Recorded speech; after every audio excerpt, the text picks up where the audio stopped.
Hi, Straysmanite here. I'd like to talk a bit about the welfare state in this video. And what I'd like to talk about really is, the bad sides of this welfare state really. I mean, it's a safety net for quite a few people, especially the disabled, mentally and physically. It does help a lot of people because if you can't work, you need some form of income to keep the food coming in, so you can have a decent lifestyle. So that side of the welfare state, that is very good because that helps vulnerable people.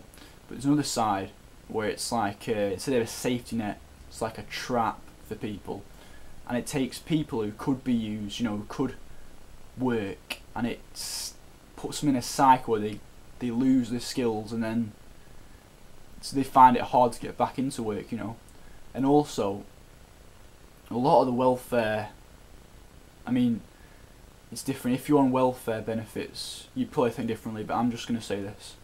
A lot of maybe the welfare benefits are a bit too high, because a lot of people say that it's cheaper, it's easier to just stay on benefits than it is to work, because you get paid less and you'd have to pay tax and all this lot. I can understand that argument, but I think what is lacking really is prospects for people. When they see a job, they want to have prospects, and a lot of jobs, people without any skills, the prospects are not very good.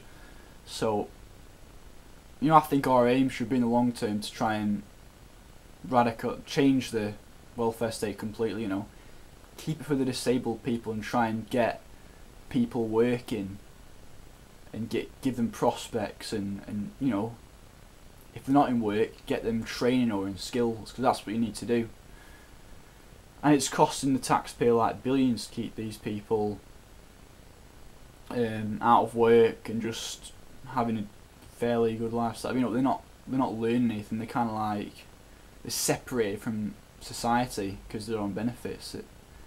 They're not contributing when they could be, and I suppose many do, but it's just that unfortunately they've been kind of like just put to one side. The government will say, right, it's easy to put you on benefits, we'll leave you on that side, we won't give you prospects, we won't give you a chance to prove yourselves, you just stay over there and we'll pay you like £60 a week to be quiet and live in your little house, something like that. That's disgusting to me personally. These are people, and they've just been shunted to one side like that. What they deserve is a chance to prove themselves again. A lot of them have been unfortunate in their lives, they've had various problems, and if you watch unemployment programs, you can see that a lot of them have had families and their children don't work. It's the cycle. It's bad for their children as well, because they're not learning how to work either. And you see it on these programs on television when the children, they've got no idea about work, or they haven't got role models, in the family.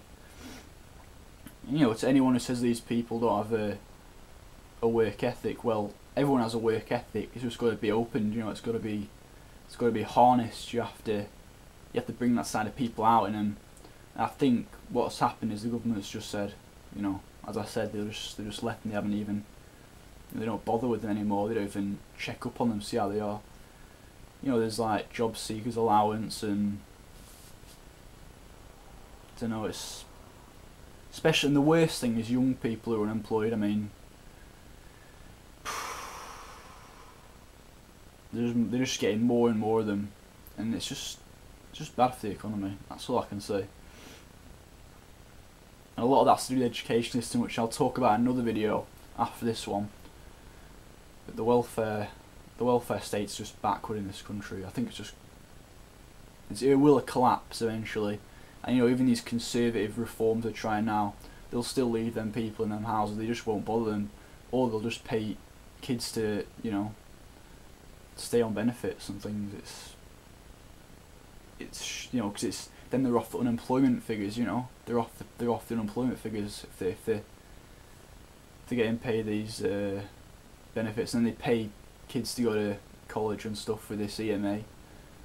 Whether they're actually going to stay at college or not, whether they should be trying to find a practical job, vocational career or something.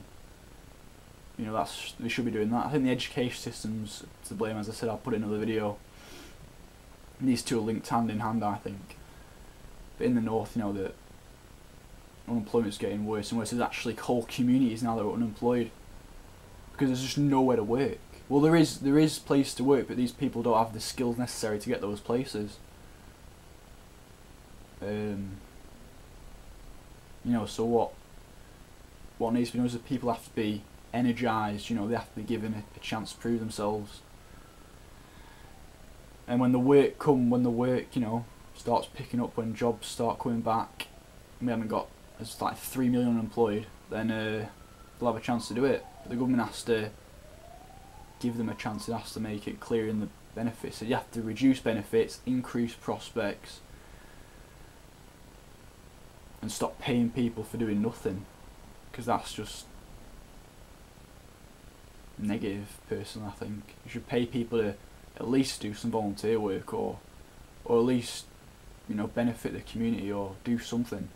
Paying people to do nothing is just anti-productive. So they're my opinions on the welfare state. Maybe I'm a bit right-wing about the welfare state. I don't really particularly like it, but it's there for the disabled people, which is good. And, you know, hopefully one day we'll have less people unemployed, more people in work, and there'll be more jobs to do. You know, we'll have an economy that's picked up and it's got 2%, 4% growth rate instead of just 0.1%, you know. But it will take time. 4 or 5 years, that'll be the turning point, I think. That'll be the turning point in this country's future. Thanks a lot, and I'll post a video about education in a minute, or I don't know. We'll see. I'll post it soon.